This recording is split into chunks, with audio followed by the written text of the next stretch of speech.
Does standing up in front of a classroom of students seem a little intimidating? Are you wondering how to get the students' attention and keep it?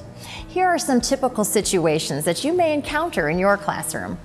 We've had some classes where the dynamics maybe weren't as good as they could have been. I actually had somebody fell asleep one time and started snoring in front of the whole class. I do teach at a lot of schools with over 50% of its students on free or reduced lunch. And many times, especially at the elementary school level, there's a range of reading competency. So the ones that usually like to answer over and over and over again multiple times, they don't have an issue as much as the quiet ones that raise their hand sometimes. For example, I was teaching our city today. All of the students know how to speak English, but their reading competency level was not on par with the junior achievement material. So what I did to address the issue, well, not really address, but kind of overcome that challenge is I let them sound it out.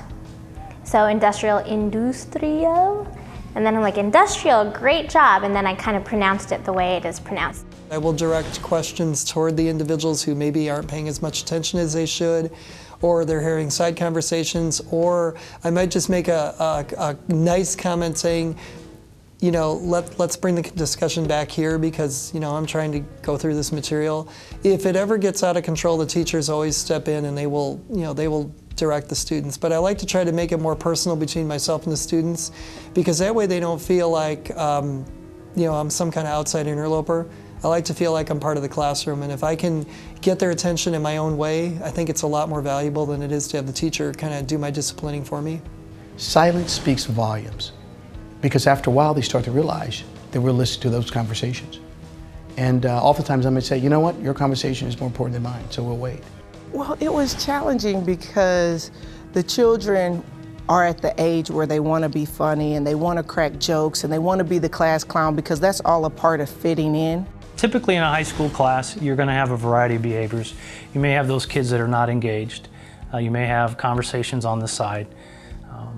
You may have students doing another assignment for another class.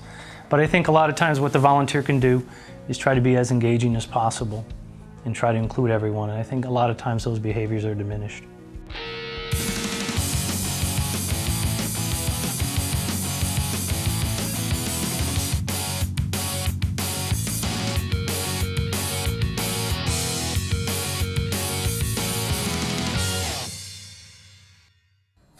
As you can see, depending on the age of your students, you will encounter all kinds of situations. With your teacher's guidance, some humor, and common sense, you'll be able to handle anything.